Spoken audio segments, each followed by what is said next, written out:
मैं आरिफ जमाल इस time Dwarka sector 8 से आप लोगों से मुखातिब हूँ। आज की जो खबर है वह विशेष है, इस पर ध्यान देना आपके लिए बेहद ज़रूरी है। आज का जो राजनीतिक माहौल बना हुआ है उसके अंदर आम आदमी पार्टी जो दिल्ली के अंदर पिछले 9 सालों से अब सत्ता के ऊपर काबिज़ है, उसके ऊपर संकट के बादल छाए लगे हैं। कहा यह जा रहा है कि अरविंद केजरीवाल के कभी भी जो दिल्ली के मुख्यमंत्री हैं उनकी गिरफ्तारी हो सकती है। इस गिरफ्तारी की चर्चा को लेकर ईडी का नोटिस जो उनको दिया गया है वह उस नोटिस को उन्होंने अनदेखा कर दिया है और ईडी ने जो उनको बुलाया था वह ईडी के दफ्तर में पूछताछ के लिए नहीं गए हैं। अरविंद केजरीवाल को इस बात को लेकर और आम आदमी पार्टी में इस बात को लेकर चिंता है कि आखिर सीएम अरविंद केजरीवाल और आम आदमी पार्टी के संयोजक अरविंद केजरीवाल की अगर गिरफ्तारी होती है तो दिल्ली की सत्ता का क्या होगा, पार्टी का क्या होगा। और इन सब बातों को लेकर जो चिंता बनी हुई थी, उस चिंता में पिछले दिनों दिल्ली के अंदर अरविंद केजरीवाल ने अपने दिल्ली के 62 विधायकों के साथ एक बैठक आयोजित की और उसके अंदर इस पर विशेष तौर पर चर्चा की। इस चर्चा का मुख्य उद्देश्य सिर्फ इसी बात को था कि अगर गिरफ्तारी हो जाएगी तो दिल्ली की सत्ता को कौन संभालेगा। तो तय यह हुआ कि सभी जितने भी विधायक थे सबने एक स्वर में यह समर्थन दिया और कहा कि अगर केजरीवाल की दिल्ली सरकार के बाद अगर मान लीजिए कि गिरफ्तारी हो जाती है तो जेल के अंदर से दिल्ली की सरकार को चलाया जाएगा।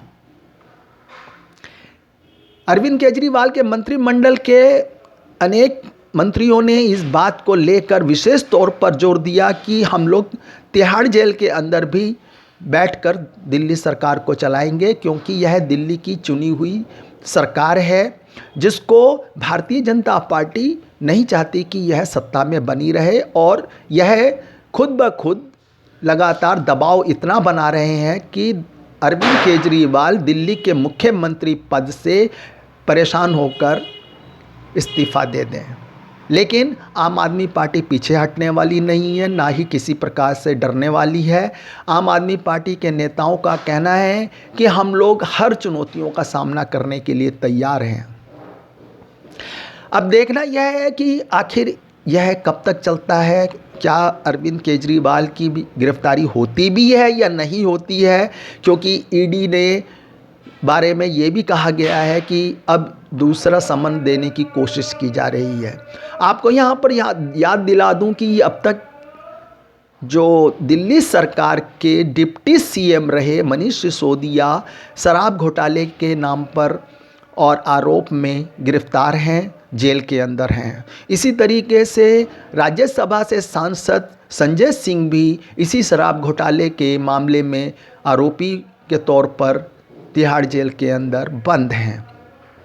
इनके 3 मंत्री जो हैं इस वक्त लगातार जेल के अंदर है। सत्येंद्र जैन को 1 साल से ज़्यादा हो गया है, मनीष सिसोदिया को लगभग साल भर होने जा रहा है और राज्यसभा के जो सांसद हैं संजय सिंह वह हाल ही में गिरफ्तार हुए हैं। देखना यह है कि 2024 लोकसभा के इलेक्शन तक इस सरकार का, इस पार्टी का क्या होता है। Subscribe now and press the bell icon. Never miss an update.